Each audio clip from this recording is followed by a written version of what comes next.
ఇచ్చారు.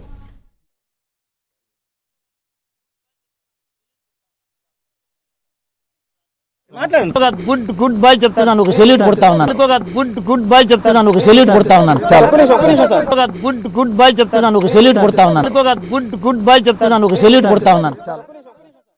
రాత్రనక పగలనక గడప గడపకు తిరిగిన తర్వాత కూడా ఆయన ఏమి చెప్పితే అది చేస్తాడు. ఏ రోజు ఆయన మాట మీరలేదు. మంచి జరుగున్నా ముఖ్యమంత్రి గారి నుంచే, చెడు జరిగినా ముఖ్యమంత్రి గారి నుంచే. మేము మంచి చేసే అవకాశం మాకు లేదు, చెడు చేసే అవకాశం కూడా మాకు లేదు. అలాంటి పరిస్థితుల్లో కూడా మమ్మల్ని పిలిచి మీకు సర్వే రిపోర్ట్ బాగలేదని, మీకు టికెట్ ఇవ్వడం లేదని చెప్పడము చాలా నాకు బాధాకరంగా ఉంది. కళ్యాణదుర్గం నుంచి ఇండిపెండెంట్గా కానీ లేదా ఏ పార్టీ టికెట్ ఇస్తే ఆ పార్టీ తరపున కానీ తప్పకుండా కూడా నేను పోటీ చేసి నేను తప్పకుండా గెలుస్తాను. ఎందుకంటే ప్రజల్లో అంత అభిమానం మా పైన ఉంది.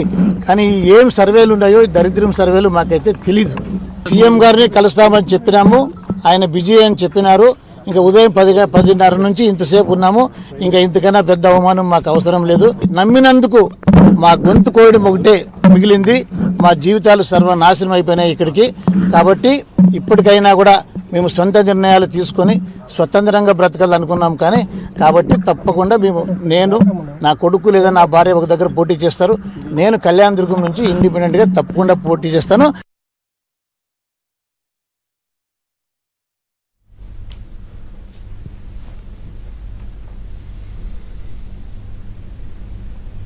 వైసీపీ ఎమ్మెల్యే కాపు రామచంద్రారెడ్డి వ్యాఖ్యలకు సంబంధించి పూర్తి డీటెయిల్స్ మా కరెస్పాండెంట్ సత్య లైవ్లో అందిస్తారు. సత్య,